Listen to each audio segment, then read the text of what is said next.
आगमापायनो अनित्यास तातितिक्षस्व भारत, सहनशील। इसके बाद समाधान, चित्त का लक्ष्य पे स्थित रहना, मुमुक्षता, मैं अभी मुक्त होना चाहता हूं। अपने आप परमात्मा तत्व का ज्ञान हो जाएगा। यही है अव्यक्त रूप से विराजमान है, जैसे दूध में घी विराजमान है, जैसे लालिमा प्रत्येक रेशे पे दिखाई नहीं देती मेहंदी के, उसकी प्रक्रिया से जब देखो तो अनुभव में आ जाता है। ऐसे ही महापुरुषों ने साधन चतुष्टय बताया, जिसके द्वारा हम आत्म तत्व का बोध प्राप्त कर। वो साधन हमारे, वो प्रक्रिया हो। अगर प्रक्रिया नहीं तो दूध में घी है पर दूध में पूड़ी नहीं पकेगी। इसी में ब्रह्म विराजमान है पर अनुभव में नहीं आएगा। और जहां प्रक्रिया के द्वारा आप चले, गुरु कृपा पात्र बने, तो अनुभव फिर इसी देह में भी हो जाएगा। देह भी ब्रह्म में है, क्योंकि सर्वम खल्विदम ब्रह्म, तो ये भी तो ब्रह्म ही है ना। पर जब तक अनुभव नहीं होता तब तक इसे नहीं मानते। इसे हम काटते हैं कि ये मैं नहीं हूं, ये शरीर मैं तत्व नहीं है, ये इंद्रियां, ये अंतःकरण मैं तत्व नहीं है, ये स्वभाव मैं तत्व नहीं है, ये प्राण में तत्व नहीं है। उपनिषदों में जब इसके काट करते हैं तो जो मैं है वो अपने आप अनुभव में आने लगता है, क्योंकि शांत और निर्मल जल में तह में क्या है पता चल जाता है ना। ऐसे ही निष्काम और चंचलता रहित अंतःकरण में परमात्मा तत्व का स्फुरण होने लगता है। पर वहां तक पहुंचे तब अनुभव में आएगा, है इसी के अंतर्गत। आज तक कोई वैज्ञानिक ऐसा नहीं बना जो मन का एक्सरा कर सके। मन सूक्ष्म शरीर के अंतर्गत है, और ये तो स्थूल सूक्ष्म कारण तीनों से परे है, तो कैसे कोई अनुभव कर सकता है। वैज्ञानिक केवल स्थूल ढांचे का एक्सरा कर सकता है, अल्ट्रासाउंड कर सकता है, सीटी स्कैन कर सकता है, लेकिन सूक्ष्म शरीर मन का नहीं। आज तक कहीं मन का कोई कर पाया हो हमें बताना।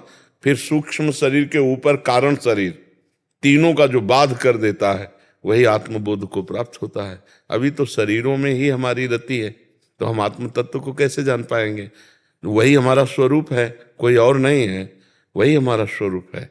पर उसको पाने के लिए पहले इससे अभिमान हटे, देह भाव हटे, तब बात बने। देहाभिमान जिसका जितना गलित हुआ है उतना ही महान भक्त हुआ है, उतना ही महान ज्ञानी हुआ है। देहाभिमान दोनों को गलित होना अनिवार्य है, चाहे भक्ति से चले चाहे ज्ञान। भक्ति से तो तृणादपि सुनीचेन तरोर्यु से सुनना अमानिना मान देन कीर्तनिया सदा हरि। जो तृण से भी नीच अपने आप को समझता है और वृक्ष जैसा सहनशील है, दूसरों को मान देता, स्वयं अमानी रहता है, वही सदैव हरि कीर्तन करके परमानंद को प्राप्त होता है। तो आप समझ रहे हैं। हाँ, खूब नाम जप करे, पहले संसार का विस्मरण हो, और शरीर में आए हुए मान अपमान निंदा स्तुति दुख सुख और आदि द्वंद्वों को आनंद पूर्वक सहे, क्योंकि ये मेरा स्वरूप नहीं है, ये मेरा स्वरूप नहीं है। मेरा जो स्वरूप है वो परमानंदमय है, वो द्वंद्वातीत है, वो कालातीत है, वो त्रिगुणातीत है, और ये सब त्रिगुण के अंतर्गत है। जितना भी गोचर जहां लग मनु जाई, सो सब माया जानो भाई। समझ रहे महाराज जी। जी, आपका एक और प्रश्न था कि साधु बनने के बाद भी जीवन में कष्ट क्यों आता है महाराज जी। साधु तो आज बने, शरीर की रचना तो पहले हो चुकी है ना। तो उस रचना में पाप और पुण्य दोनों से मिश्रित मानव देह होता है। जो यातना देह होता है वो केवल पाप का होता है, जो देव देह होता है पुण्य का होता है, और जो मनुष्य देह होता है वो पाप पुण्य दोनों से मिश्रित होता है। तो आपके जन्म के पहले ही आपके शरीर में पूरे जीवन भर के लिए रख दिया गया है, इस समय ये पाप का फल आएगा और इस समय पुण्य का फल आएगा। इसके बाद आप साधु बने या हम बने, तो अब हमारा सत्कर्म हुआ, जो भजन हुआ, अब वो हमारा काम करेगा कि संचित कर्म को भस्म करेगा, और जो आगे हमारे क्रियमाण हो रहे हैं उनको फल से रहित करेगा, और जो प्रारब्ध भोग आएगा उसको निष्प्रभावित करेगा। आएगा भोग पर प्रभाव से प्रभावित नहीं होता। जो भगवत भक्त होता है या ज्ञानी होता है, प्रारब्ध भोग शरीर में आता है, उसे आनंद पूर्वक वो भोगता है, लेकिन भोगता बचा ही नहीं, इसलिए प्रभाव नहीं पड़ता। समझ रहे ना। तो शरीर की रचना तो साधु बनने के पहले हुई थी ना। तो पुरानी खेती का तो काम, हमारा जो खान पान है वो तो वही भोगना पड़ेगा, पुरानी खेती का। अभी नई फसल है, अभी सच्चिदानंद फसल है, अब इसको आगे आनंद लीजिए वर्तमान में भगवदानंद से। बस हमको कभी भी विचलित नहीं होना किसी भी मान अपमान दुख सुख लाभ हानि में, यही हमारी साधुता है। और परिणाम हमारा तो हम ही है, परिणाम हमारा हम ही है, कोई और परिणाम नहीं है, हम ही परिणाम है। अपने आप को पहचान गया तो परिणाम में स्थित हो गया, अपने को भूला हुआ इसलिए परिणामों में भागा घूम रहा है। सहज सुख राशि ब्रह्मानंद स्वरूप तो आपका ही आत्मा है, उसी के लिए हम उन्हीं आत्मा को भगवान श्री कृष्ण कहते हैं, उन्हीं आत्मा को भगवान शिव कहते हैं, उन्हीं आत्मा को अपना परम प्रीतम नारायण कहते हैं। वही है, एक है, दूसरा कोई नहीं है। तो हम खूब भजन करें और जो भी द्वंद्व आवे उसको सहें। सहत सहत बाढ़े भगति, और सहने से ही ज्ञान का प्रादुर्भाव होता है। यम ही न व्यथयन्ते ते पुरुषम पुरुषर्षभ सम दुखा सुखाधीरम स्वमृतत्वाय कल्पते। जो इंद्रिय और मन के द्वारा दी हुई व्यथा को सह जाता है, व्यथित नहीं होता है, सुख दुख में समान भाव रखता है, वो अमृत पद का अधिकारी हो जाता है। अमृत पद अपना आत्मस्वरूप ही है। हम जो भगवान हैं, भक्ति में उन्हें हम भगवान कहते हैं, योग में उसे परमात्मा कहते हैं, और ज्ञान में उसे ब्रह्म कहते हैं। बात एक ही है, दूसरी नहीं है। गोपीनाथ जी, राधे राधे। राधे राधे महाराज जी। महाराज जी, आपके चरणों में कोटि कोटि प्रणाम। महाराज जी, हम भगवत चिंतन में लीन होना चाहते हैं पर सफल नहीं हो पा रहे। सफल होने के लिए उपाय क्या है महाराज जी? महत्व बुद्धि। हमारी जहां महत्व बुद्धि होती है वहीं हमारा चिंतन होता है। शरीर में महत्व बुद्धि, शरीर के भोगों में महत्व बुद्धि, शरीर के रिश्तों में महत्व बुद्धि। महत्व बुद्धि हमारी भगवान में उतनी नहीं है। ये नहीं कह सकते कि नहीं है, क्योंकि नहीं है में आप यहां आते ही नहीं, आप भगवत चिंतन की बात ही नहीं करते, पर वास्तविक नहीं है। जैसे हमको अच्छा भोजन मिल जाए तो हम प्रभु को भूल गए, तो भोजन से भी भगवान का महत्व हमने कम समझा, तभी तो भगवान को भूल गए। जब हमारी महत्व बुद्धि श्री भगवान में ऐसी हो जाए कि त्रिभुवन की कोई भी भोग वस्तु, कोई भी राज्य लक्ष्मी, कोई भी वैभव मिले पर हम प्रभु का आधे पल के लिए भी स्मरण न छोड़ें, तब माना जाएगा कि महत्व बुद्धि भगवान पर है। तो हम महत्व बुद्धि प्रभु पर बढ़ाएं। ये श्वास बहुत कीमती है, इससे बढ़कर त्रिभुवन में कोई कीमती चीज नहीं है। इस श्वासों को हमने, मानो आपकी 50 वर्ष की आयु में आपने जो कमाया, अब आपकी आखिरी श्वास हो तो 50 वर्ष की श्वासों खर्चा करके जो कमाया उससे एक श्वास भी नहीं खरीद सकते हो आप, एक श्वास भी। तो ऐसी कीमती श्वासों में यदि हम राम हरि कृष्ण बोले होते, राधा राधा बोले होते, तो ये श्वास सार्थक हो जाती, नहीं तो ये श्वासें निरर्थक है। तो महत्व बुद्धि परम धन भगवान का नाम है।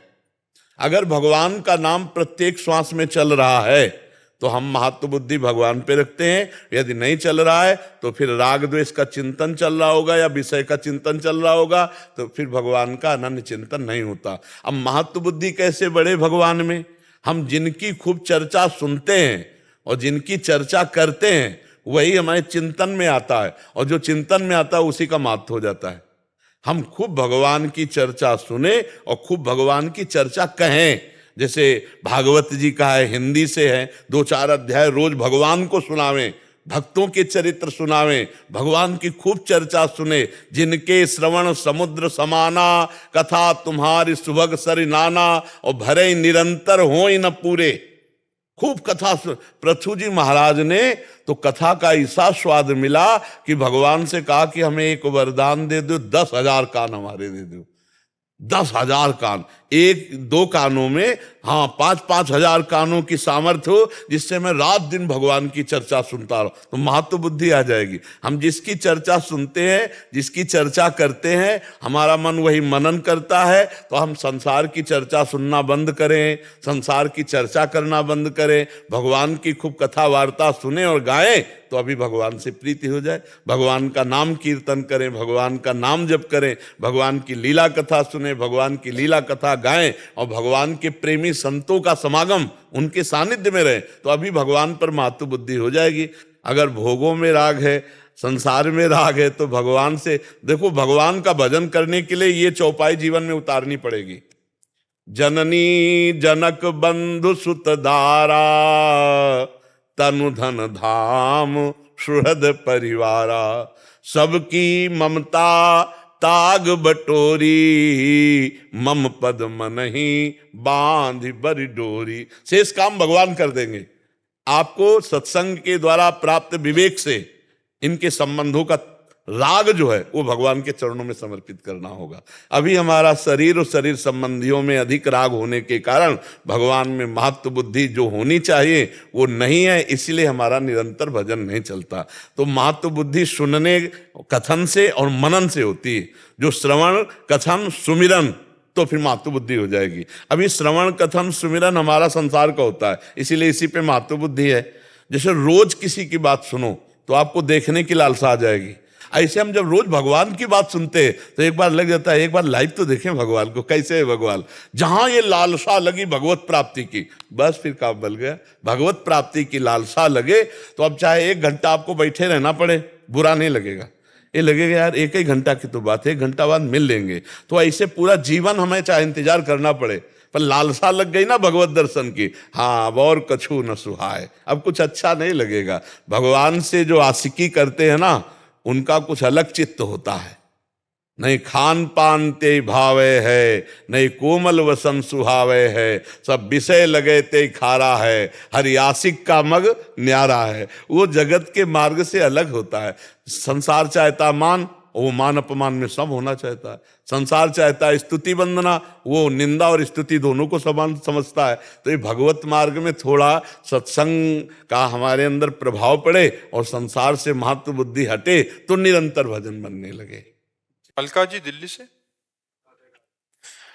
महाराज जी राधे राधे। महाराज जी मन की शांति प्राप्त करने के लिए क्या करना पड़ेगा और कैसे होगी? मन अशांत होता है, सुने हुए भोगों के भोगने की इच्छा, भोगे हुए भोगने को तृष्णा, पुनः भोगने की इच्छा, और नाना प्रकार की दुर्वासनाओं की परत लगी हुई है। अब उसे कभी चैन नहीं मिलता। जो हम शांति की खोज कर रहे हैं, जब तक हमारे मन की वासनाएं नष्ट नहीं होंगी तब तक शांति नहीं मिल सकती। तब लग कुशल न जीव कहूं, सपने हूं मन विश्राम, जब लग भजत न राम को शोक धाम तज काम। ये कामनाएं जब तक शांत नहीं होंगी तब तक हमारे मन को शांति नहीं मिलने वाली। अब हम नाम जप के द्वारा कामनाओं को नष्ट करते हैं। जैसे नाम जप शुरू करो तो जैसे आप देखो फिल्म चल जाए ऐसे चलाने लगेगा मन। जो दुर्वासना चित्र सहित है आपके सामने आने लगेगी। नाम जपना शुरू करो तो जब हम कोई मैसेज डिलीट करते हैं तो हमारे सामने आता है ना, तभी तो डिलीट करते हैं। तो ऐसे ही हमारे सामने काम क्रोध लोभ मोह मद मत्सर की बहुत सी वृत्तियां भरी हुई हैं और वो भजन के द्वारा ही नष्ट होंगी। अगर हम नाम जप एकाग्रता पूर्वक करें तो हमारा मन डिलीट होना शुरू हो जाएगा। उसमें जो षड विकार के चित्र भरे, जो षड विकार की वासनाएं भरी, वो जहां नष्ट हुई तहां मन शांत होने लगेगा। जैसे जैसे मन निर्मल होता है वैसे वैसे शांत होता है, जैसे जैसे मन मलिन होता है वैसे वैसे चंचल होता है। अभी हमारे अंदर मन में वासनाएं जो बैठी हुई है ये भजन के द्वारा नष्ट कर दी जाए, नहीं तो इन्हीं वासनाओं से तो नया जन्म हो जाता है। यही वासनाएं तो नया जन्म करा देती है। जहां समस्त वासना सकल कामनाहीन जे राम भगति रसलीन, खत्म खेल हो गया। मन परम शांत हो जाएगा। नाम जप कीजिए। देखो चाहे जितना धन हो, चाहे जितना वैभव, चाहे जितना भोग लियो, एक आखिरी बात आती कि मरना है, सब छूटला है। अब इसकी शांति कहां से हो? जो कमाया, जो बनाया, जो रिश्ता, जो नाता सब छूटेगा। दुनिया में लाखों का मेला जुड़ा, हंसा जब जब उड़ा तो अकेला उड़ा। अब इसका समाधान कहां से हो? मरना है यार। अच्छा कब मरना ये भी पता नहीं, कभी भी मर सकते हैं। और जब मरेंगे तो अकेले जाएंगे, कुछ ना बैंक बैलेंस, ना मित्र, ना दोस्त, ना पत्नी, ना पुत्र, ना परिवार। और यहां से कुछ ले जाना है ले, और जो ले जाना है वो कमाया ले, तो अशांति बनी रहेगी। शांति तब होगी जहां जाना है वहां का पता हो, जहां जाना है वहां ले जाने वाली बात हमारे पास हो। तो अभी नाम जप करो। कबीरा सब जंग निर्धना, धनवंता नहीं कोई, धनवंता सोई जानिए जाके राम नाम धनु। नाम रूपी धन जितना आएगा आप देखना, आप शांत होते चले जाएंगे। मन प्रसन्न होता चला जाएगा। भोगों से मन अशांत होता है। और अशांत से कुता सुखम, जो अशांत है वो कैसे सुखी हो सकता है? हमारा मन हमको बताता है कि ये भोग भोग लो, शांत हो जाओगे। और भगवान कह रहे त्यागात शांति अनंतरम, त्याग के द्वारा ही शांति का अनुभव होता है। और हमारा मन सिखाता है भोग करो तो शांति प्राप्त होगी। और भगवान कह रहे त्यागात शांति अनंतरम, तो नाम जप करने से हमारे अंदर ज्ञान होता है और ज्ञान के द्वारा भोगों का त्याग होता है और भोगों को त्याग से ही शांति मिलती है। भगवान कह रहे हैं त्यागात शांति अनंतरम, त्याग के बाद ही शांति का अनुभव होगा। और अभी हम भोगों में लगे हुए हैं तो शांति का अनुभव कैसे हो, वो बात समझने के लिए निरंतर नाम जप का अभ्यास कीजिए, शास्त्रों का स्वाध्याय कीजिए, सत्संग सुनिए और परोपकार कीजिए, अभी शांति मिलने लगेगी। देखो शांति का सीधा उपाय, आप सुंदर भोजन पा रहे हैं और वो थाल आपके सामने आई जो आपको पाना है, और कोई भूखा आ जाए और आप पूरी थाल उसको पवा दीजिए। देखो वो भोजन पा के तृप्त होगा, आप शांत होंगे, आपका हृदय शांत हो जाएगा, आपके हृदय में शीतलता आ जाएगी। तो परोपकार, भगवान नाम जप, सत्संग और शास्त्रों का स्वाध्याय, ये शांति नहीं परम शांति प्रदान कर देगा। श्रद्धावान लभते ज्ञानम, भगवान कह रहे ना, तत्परा संयतेन्द्रिया और ज्ञानम लब्ध्वा परम शांति मचिरेणाधिगच्छति, वो परम शांति को प्राप्त हो जाएगा। प्रिया जी, राधे राधे महाराज जी। गुरुदेव आपके चरणों में कोटि कोटि प्रणाम। महाराज जी, प्रेम लक्षणा भक्ति क्या है और ये कब जागृत होती है और इसका अनुभव कैसे होता है? प्रेम लक्षणा भक्ति का जो स्वरूप है, पहली बात तो है अनिर्वचनीयम। अनिर्वचनीयम, जैसे किसी को बढ़िया रसगुल्ला पवाया जाए, जैसे आपको पवाया जाए, पूछा जाए कैसा, तो आप कहोगे मीठा।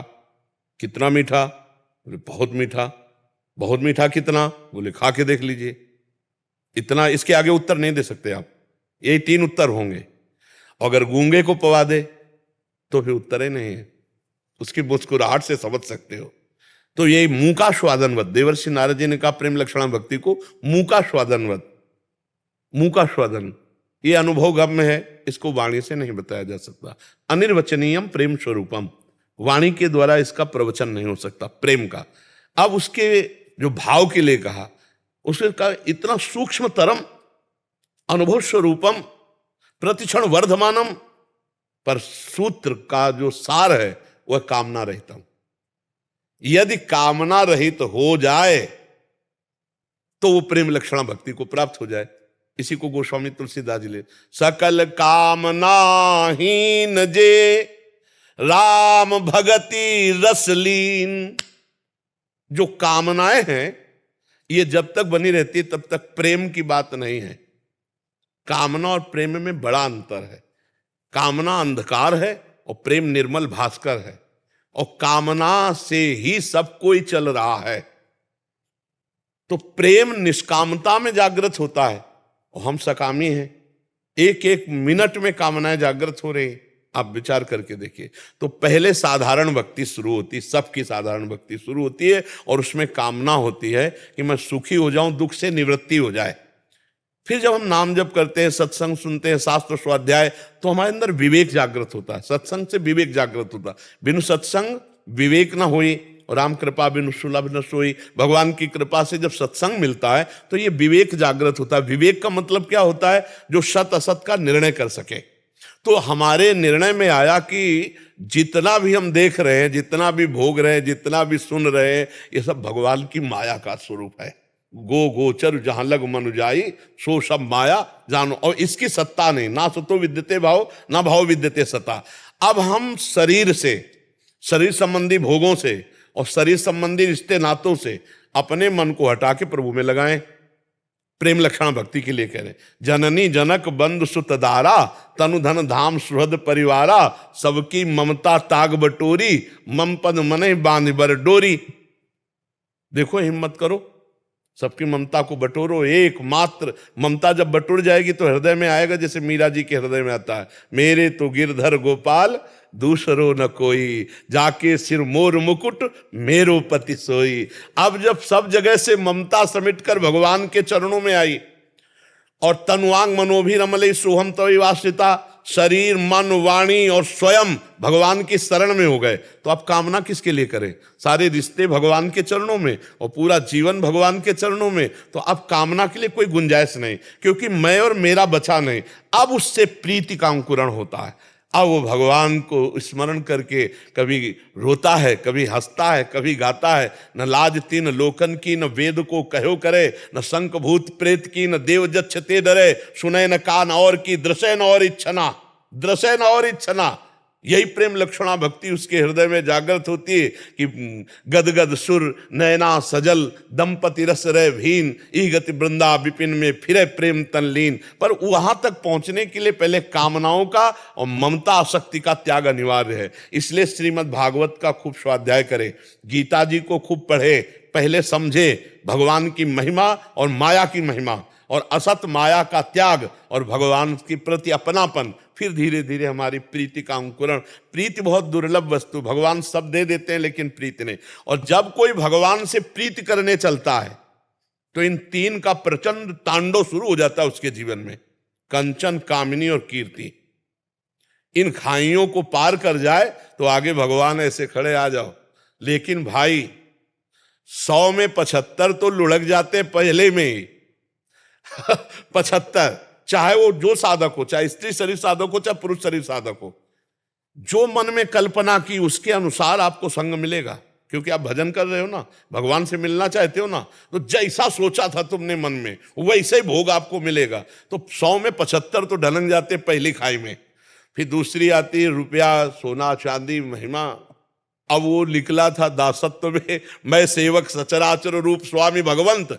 फिर मतलब 100 में 98 यहीं फिसल जाते हैं। दो कोई ऐसे एक दो होते हैं जो उसको क्रॉस कर पावे, जो कंचन, कामिनी, कीर्ति तीनों खाइयों को पार कर ले जाए, तब वो प्रेम का पात्र बन जाता है। बहुत कठिन है, बहुत कठिन है, देखो बहुत कठिन है। जैसे कहते हैं हमको धन से कोई प्यार नहीं, वो जा रहा हो 500 रुपया फेंक दो सामने और छुप जाओ। फिर देखो 500 रुपया उसको कैसे हिलाता है, आगे कदम बढ़ाएगा, पीछे हटाएगा, फिर झुकेगा, आसपास देखे।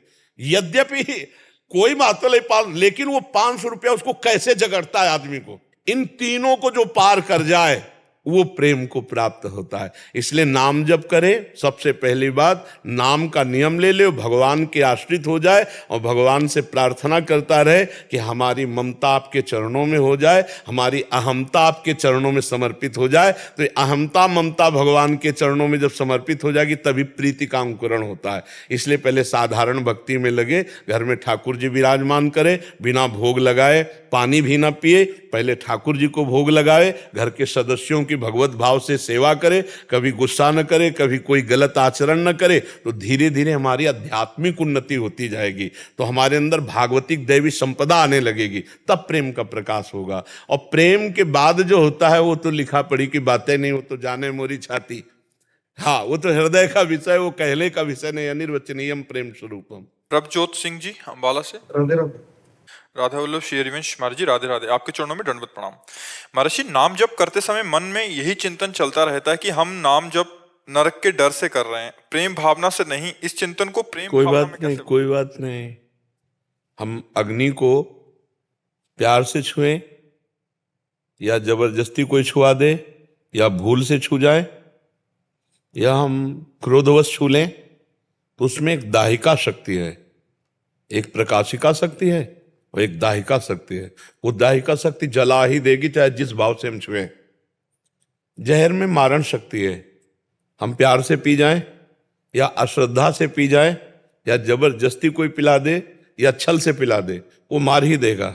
अमृत में अमृतत्व है, हम प्यार से पिए या गुस्सा से पी जाए या धोखे से कोई पिला दे, वो अमर ही कर देगा। ऐसे नाम में प्रेम शक्ति, तारण शक्ति, अमृतत्व शक्ति, ज्ञान शक्ति, सब कुछ विराजमान है। हम जैसे भी बने तैसे नाम जप करें, बस वो हमारा काम कर देगा। अगर हम डर से भी नाम जप कर रहे हैं ना, तो ऐसा अभय कर देगा कि गर्दन समर्पित करने पर भी भय नहीं लगेगा। तो हमको नाम से प्रीति करनी है, वो चाहे भयवश प्रीति। प्रीति दो प्रकार से होती है, एक होती है अपनेपन से प्रीति, एक होती है भयवश प्रीति करना। बिनु भय होए न प्रीति, बिना भय के भी प्रीति नहीं होती। तो हमें संसार से भय लगे, नरक से भय लगे, पापों से भय लगे, तो भगवान के नाम में प्रीति हो जाए। तो एक होता है ज्ञान पूर्वक स्वाद लेते हुए अपने प्रीतम का नाम जप कर रहे हैं, वो आगे आएगा। अपने को चिंता नहीं करना। भाव कुभाव अनख आलसहु नाम जपत मंगल दिश दशहु। भाव से या कुभाव से, अनख से या आलस्य से, कैसे भी हम नाम जप करें हमारा परम मंगल हो जाएगा, हमें प्रीति प्राप्त हो जाएगी, हमें मोक्ष प्राप्त हो जाएगा, हमें परम पद मिल जाए, जो चाहेंगे हो जाए। और कुछ ना चाहेंगे ना तो प्रभु आपको छोड़ेंगे ही नहीं। कुछ न चाहो तो हर समय प्रभु बने रहते हैं, पास बने रहते हैं। यह अनुभव होता है उस उपासक को जो निष्काम भाव से निरंतर नाम जप करता है, उसको अनुभूति होती है मेरे प्रभु मेरे पास हैं, हर समय अनुभूति होती है। वो देह में रहते हुए भी देह में नहीं रहता, वो प्रभु में रहता है। तभी तो भारी भारी कष्टों में भी अपने गुरुजनों ने, महापुरुषों ने कभी आह थोड़ी बोला है। जब ये बोला कि तेरा किया मीठा लगे, तो यहाँ तो देखने मात्र से प्राण घबरा जाते हैं वो बात देखकर, और उनको मीठा लग रहा है तो शरीर में नहीं है, वो परमेश्वर स्वरूप है, वो परमेश्वर में ही स्थित है। जो जिसका चिंतन करता है उसकी स्थिति वहीं मानी जाती है। जैसे आप वृंदावन में हो और चिंतन दिल्ली का कर रहे हो तो आपकी स्थिति दिल्ली मानी जाएगी, और आप दिल्ली में हो और चिंतन वृंदावन का कर रहे हो तो आपकी उपस्थिति वृंदावन में मानी जाएगी।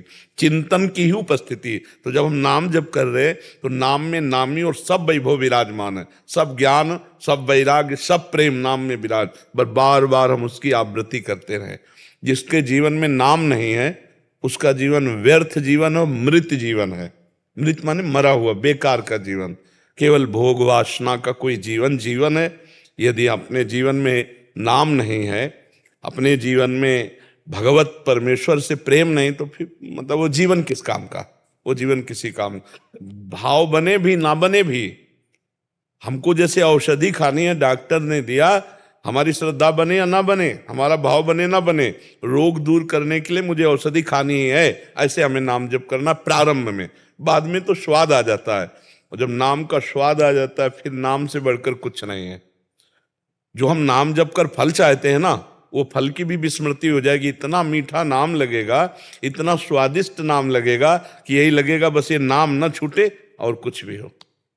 हरिनाम पदार्थ नानक मांगे, नहीं, हरिनाम पदार्थ, कितना स्वाद है हरिनाम में, कितना नाम में स्वाद है, ये तब पता चलता है जब हमारे अंदर के सारे पाप नष्ट हो जाते हैं, मलिनता नष्ट हो जाती है, तब नाम में सुख होता है। नाम एक अद्भुत सुख है, नाम एक अद्भुत सिद्धि है, नाम एक अद्भुत ज्ञान है, नाम साक्षात परमेश्वर है। जो नाम अंदर ही अंदर, देखो कुछ भक्ति की क्रियाएं भागवतिक बाहर होती हैं, उनका कोई खास महत्व नहीं है। नानक साहब जी की वाणी में जैसे पढ़ा कि आप सन्यास ले लो, आप जटा रखा लो, आप मुंडन करवा लो, आप तीर्थ याटन करे आओ, सब कुछ करे आओ, लेकिन ये सब बाहरी है। जैसे सांप को बांबी में अंदर घुसा हुआ है और आप ऊपर लाठी मारो तो उसमें कोई फर्क नहीं पड़ने वाला, ऊपर उसके बिल पे लाठी मारो कोई फर्क नहीं पड़ने वाला, सांप तो अंदर है। ऐसे बिगाड़ तो अंदर है, काम क्रोध लोभ मोह मद मत्सर का चिंतन, वो आप बाहर से बाहरी क्रियाएं करो, और अंदर चिंतन विषय का चल रहा है, गंदा चल रहा है कुछ, जो हम मिटाना चाहते हैं वो तो छुपा हुआ बैठा है बिल में, उसको मारो। वो कैसे मारा जाता है? वो नाम जप से। नाम जप में इसीलिए सबका मन नहीं लगेगा। हमारे हर प्रश्न का उत्तर नाम जप होता है, क्योंकि बिना नाम जप के कुछ नहीं हो सकता। कुछ भी कर लो फिर वो सब आडंबर रहता है, पाखंड रहता है, बाहरी दिखावा रहता है, अंदर में कुछ नहीं होता। अंदर में वही वासना का खेल चलता रहता है। किसके? जहां नाम नहीं चल रहा होता। और जहां नाम चल रहा होता है तो बाहर कुछ हो या ना हो, अंदर वो बहुत मजबूत रहता है। अंदर पाखंड दम्भ नहीं घुस सकता। जहां नाम है, जहां आप बैठ जाओगे वहीं तीर्थ हो जाएगा। यदि नाम जप कर रहे हो, तीर्थी कुर्वन्ति तीर्थानि, और तीर्थ में घूम आओ, नाम जप नहीं चल रहा तो वही गंदा चिंतन का जो सिस्टम चल रहा है वही चलता रहेगा। इसलिए अंदर नाम बैठालना है। जैसे कोटरे पे पक्षी अंदर बैठा हुआ है, अब ऊपर वृक्ष में आप डंडे मारो तो फर्क थोड़ी पड़ेगा। ऐसे शरीर को आप पीड़ा दो तो अंदर जो बैठे हुए विकार हैं, मतलब कोई बाहर 5 अग्नि तप रहा है, कोई जल में खड़े होके, कोई उस पे फर्क नहीं पड़ने वाला। जो अंदर है, अंदर फर्क पड़ेगा जब अंदर चिंतन करोगे। इसीलिए चाहे गीता भगवत वाणी, चाहे शास्त्र, चाहे गुरुवाणी, आप देखो, खास बात पूरी गुरुवाणी में जब आप पढ़ोगे तो दो बातें मिलेंगी। एक तो साधु सेवा, साधु समागम, और दूसरा नाम जप। जितने अपने गुरुजन हुए, आप उन सबकी वाणी पढ़ कर देखो, सबका उतार नाम में ही है। नाम नाम नाम, नाम है, सब कुछ है। नाम और साधु समागम, साधु सेवा, साधु संग और नाम, दो ही बातें हैं। हमारी भी वाणी जो आचार्यों ने लिखी उसमें कह रहे हैं कि दो ही बात, मन तो चंचल सबंते याको कौन उपाय, तो बोले साधन को हरिभजन है और कैसा सत्संग सहाय। मूल साधन है हरिनाम जप और सहयोगी साधन है साधु संग। साधु संग करो, नाम में प्रीति होगी, नाम का जपने का उत्साह बढ़ेगा, काम बनेगा नाम जप से। यदि नाम जप नहीं है तो कुछ नहीं बनने वाला। आज तक जितने महापुरुष हुए, बड़े बड़े महापुरुष हुए, सबने नाम जप से ही परम लाभ प्राप्त किया है। अगर नाम जप हम पकड़ ले तो हमें ये नहीं देखना कि हम कैसे जपते हैं, हम क्या जपते हैं, बस खास बात है कैसे जपते हैं उसका कोई, वो अपने आप सब सिस्टम ठीक कर लेगा। वह अंदर ही अंदर हमें नाम चलाना है, अंदर ही अंदर। जितना अंदर चलेगा उतना ही बाहर भी प्रकाश होगा और अंतर में भी प्रकाश होगा। और अंदर नाम नहीं चल रहा तो बाहर कोई बड़े से बड़ा साधन कर लो, वो अहम पुष्ट करेगा, ये सब बातें होंगी, अहम का नाश नहीं होगा, वो नाम नाश करेगा। इसीलिए नाम पकड़ लो, चाहे वो भयवश जप रहे हो चाहे प्रीतिवश जप रहे हो, वो अपना काम कर देगा। वो आपको निष्काम कर देगा, निर्भय कर देगा, निश्चिंत कर देगा, निशोक कर देगा। समझ पा रहे हैं आप? मीना जी राजस्थान से। राधे राधे। राधे राधे महाराज जी। महाराज जी, पिछले 2 सालों से आपका सत्संग लगातार सुन रहे हैं, जिससे मेरे अंदर काफी बदलाव आया है। महाराज जी, मेरा प्रश्न है कि किसी को अगर ज्ञान और भक्ति दोनों में ही रुचि हो, ऐसा क्यों बोला जाता है कि एक मार्ग पर चलना चाहिए? साधारण ज्ञान तो भक्ति में समाहित ही रहता है। भक्ति का पुत्र है ज्ञान और वैराग्य। साधारण, जो असाधारण ज्ञान है, ब्रह्म तत्व का बोध है, वो एक साथ नहीं हो सकता। सेवक स्वामी का भाव और मैं ब्रह्म हूं कैसे हो सकता है? जहां सेवक और स्वामी, किसका प्रश्न है? जहां सेवक और स्वामी का भाव है वहां मैं ही स्वामी हूं, तो कैसे बात बनेगी? एक सीमा तक जो साधारण ज्ञान है वहां तक तो भक्ति साथ चलती है, फिर मोड़ हो जाता है।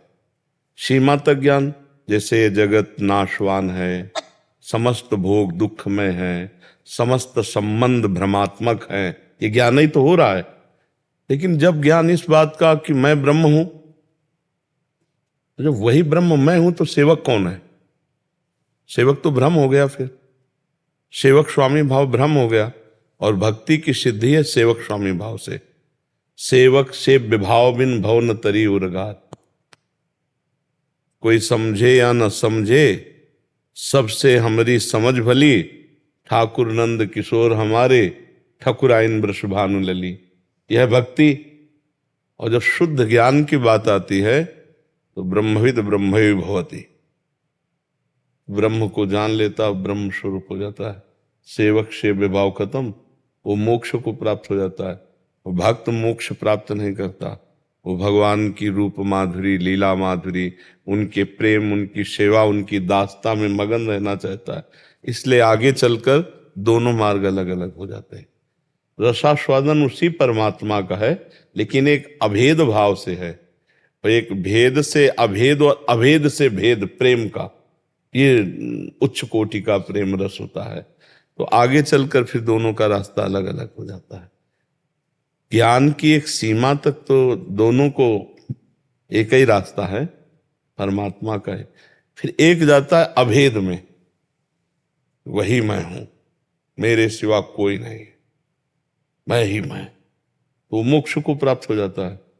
और इसमें मैं को भूल गया, तू ही तू है। समझ रहे? तेरे सिवा कोई नहीं, मेरे प्राण प्यारे प्रभु, आपके सिवा कोई। रात दिन उनके लिए रोना, तड़पना, आंसू बहाना, उनकी परिचर्या, ये एक प्रेम रस है। जो मोक्ष सुख का भी त्यागी होता है वो इस प्रेम रस को प्राप्त होता है।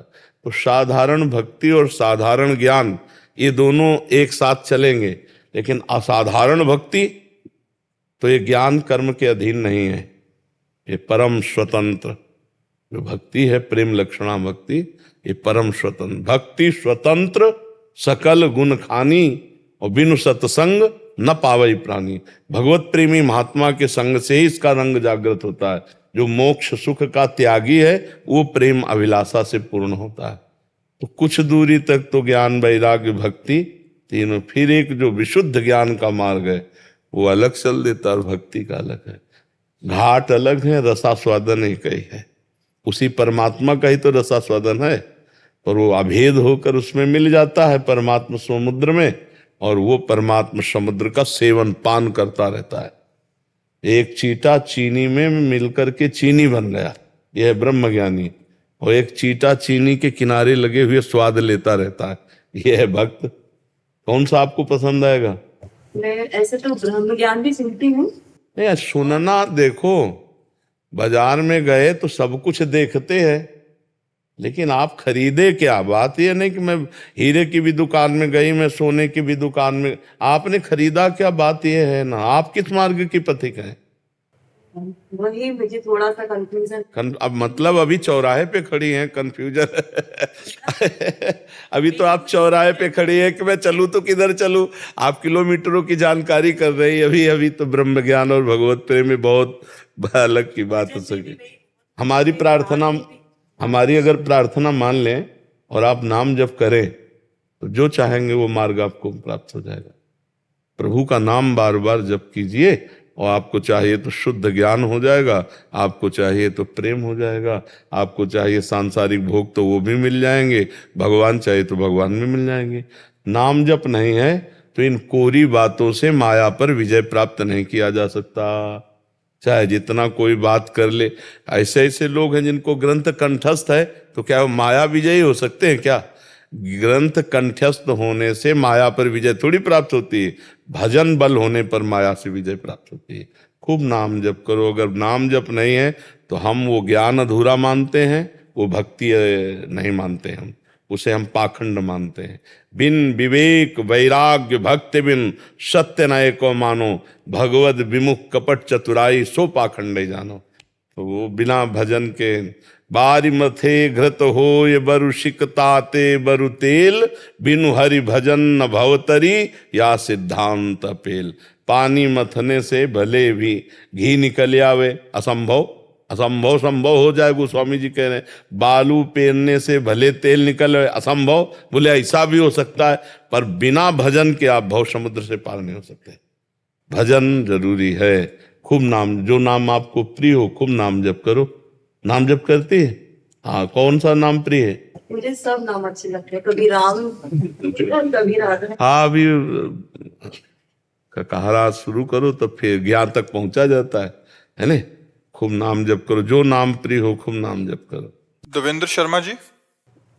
श्री राधे राधे। राधे राधे महाराज जी, आपके चरणों में कोटि कोटि प्रणाम। महाराज जी, आपका सत्संग में बताया कि भजन करना कठिन, करके बचाना कठिन, बचा के पचाना कठिन। तो गृहस्थ में रहते हुए भजन करते हुए विषम परिस्थितियों में अगर विवेक प्राप्त हो जाए, संघर्ष थोड़ा आसान हो जाता है, बल मिलता है। तो प्रश्न है कि श्री कृष्ण जी ने भगवत गीता में बोला है कि वो आपने भी बताया कि भजताम प्रीति पूर्वकम ददामि बुद्धि योगम, लेकिन आपका सत्संग निरंतर सुनने पर भी नाम जप करते हुए भी अपने में बहुत कमियां नजर आती हैं और इसलिए सिर्फ रोना ही आता है, इतना नीच स्थिति। इसलिए यही कृपा का लक्षण है कि उपासक को कभी अपने में सद्गुण का भान ना हो जाए। यदि सद्गुण का भान हो जाएगा तो अहम जो पूर्व है वही पुष्ट होता है। अहम पुष्ट होने पर ना भगवत तत्व का बोध होता है, ना भगवत प्रेम होता है। अहम का क्षय होने पर ही उसे तत्वबोध या भगवत प्रेम मार्ग प्राप्त होता है। तो जो कृपा पात्र, गुरु कृपा पात्र होता है, उसको सदैव अपने में कमी का ही बोध होता है, और जब अंतःकरण में कमी को देखता है तो अभिमान क्षय को प्राप्त होता है, और वो कृपा से भगवान की ऐसी दिव्यता को प्राप्त होता है जहाँ अभिमान पूर्वक साधन करने वाला पहुंच ही नहीं सकता है। अहंकार विमूढ़ आत्मा करता हमिति मन्यते, ये मूढ़ता बनी रहती है कि मैं किया, मैं करूँगा, तो उसमें वो दिव्यता नहीं आती। तो कृपा पात्र के अंदर ये सदैव बात बनी रहती है। देखो बड़े बड़े सिद्ध महापुरुषों को देखो, हनुमान जी महाराज भगवान शिव के स्वरूप हैं और विभीषण जी से परिचय अपना दे सकते थे, बहुत उच्च कोटि का, लेकिन उन्होंने क्या परिचय दिया? आप विचार करके देखना। क्या वो मजाक कर रहे हैं क्या? नहीं, वो स्थिति ही ऐसी है। राम जी से परिचय क्या दे रहे हैं? जब प्रथम मिलन होता है किष्किंधा में, तो हनुमान जी महाराज भगवान से कहे, एक मूढ़ मंद, ऐसे बोल रहे हैं। और ज्ञानिनाम अग्रण्यम, बुद्धिमताम वरिष्ठम है। एक में मंद मोहबस कुटिल हृदय अज्ञान, पुण्य प्रभु मोहि विसारेऊ, दीन बंधु भगवान। अपने को हनुमान जी ऐसा करे। देखो इतने बड़े ज्ञानी महापुरुष हैं विश्वामित्र जी, गरुड़ जी महान ज्ञानी हैं। कौन सा ऐसा भक्त है जो ज्ञान से संपन्न नहीं होता? लेकिन जब उनके हृदय की बात सुनो तो बहुत दैन्य पाया गया, दैन्यता पाई गई। दैन्यता भगवान को अत्यंत प्रिय है और अभिमान से भगवान द्वेष करते हैं। सुनो राम कर सहज स्वभाव, जन अभिमान न भाव। भगवान को अपने जनों में अभिमान अच्छा। तो ये तो कृपा है कि अपने में दीनता, अपने में दोष दर्शन हो तो आप निर्विकार अवस्था को प्राप्त हो जाएंगे। अच्छा, हम गोरे हैं कि काले हैं ये दर्पण ही तो बताएगा। तो सत्संग दर्पण है। जब हम रोज सत्संग सुनते हैं तो रोज हम में कमियां निकलती हैं, तो रोज हम प्रयासरत रहते हैं उन कमियों के त्यागने। तो महाराज जी जैसे वो बोल रहे हैं कि भजताम प्रीतिपूर्वम, तो ये बार बार मुझे मनन चलता रहता है कि प्रीतिपूर्वक तो हम भज नहीं रहे, हम तो भाव रो के भज रहे हैं। प्रीतिपूर्वक मतलब जैसे मैंने कोशिश की प्रीतिपूर्वक भजने की, लेकिन मुझे लगा मैं नहीं, कोशिश नहीं होती। प्रीति तो स्वाभाविक होती है, प्रीति तो स्वाभाविक होती है। जैसे हमारी विषयों में प्रीति है, कोशिश की है क्या? शरीर में प्रीति है, कोशिश की है क्या? तो ये बहुत पूर्वाभ्यास है अनंत जन्मों का। तो अब ये प्रीति जो है सहज है। सहज में शरीर है, भोग है, शरीर संबंधी है, लेकिन भगवान में प्रीति सहज नहीं है। क्यों? क्योंकि भगवान को हम अपना नहीं मानते हैं। तो विवेक कैसे प्राप्त होगा प्रभु जी? तो क्या? सत्संग बिनु सत्संग विवेक न होई, और राम कृपा बिनु सुलभ न सोई। जब रोज सत्संग सुनोगे, शास्त्र स्वाध्याय करोगे, तो बुद्धि में विवेक का जागरण, और विवेक का पहचान है कि सत असत का ठीक निर्णय तुरंत करके असत से बचा ले, उसे विवेक कहते हैं।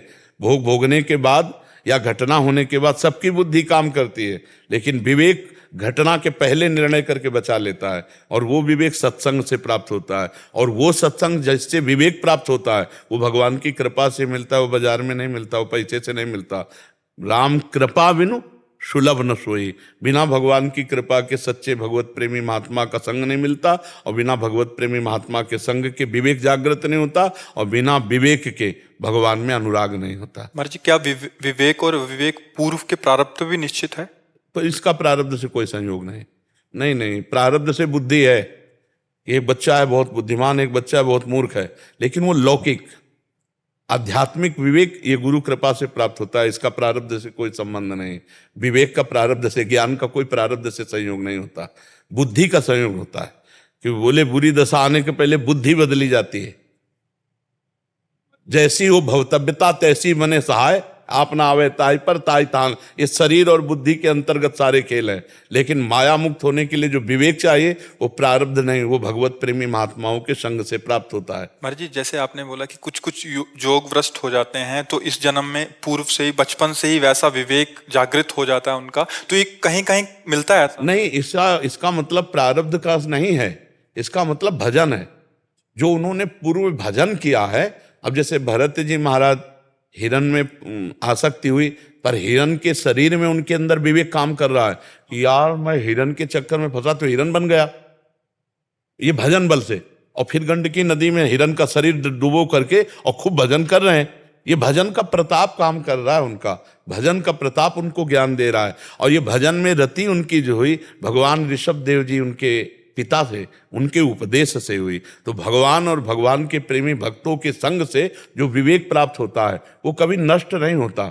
अगर भक्ति बीज पलटे नहीं, जो जुग जाए अनंत, ऊंच नीच कुल उपजे होई संत को संत।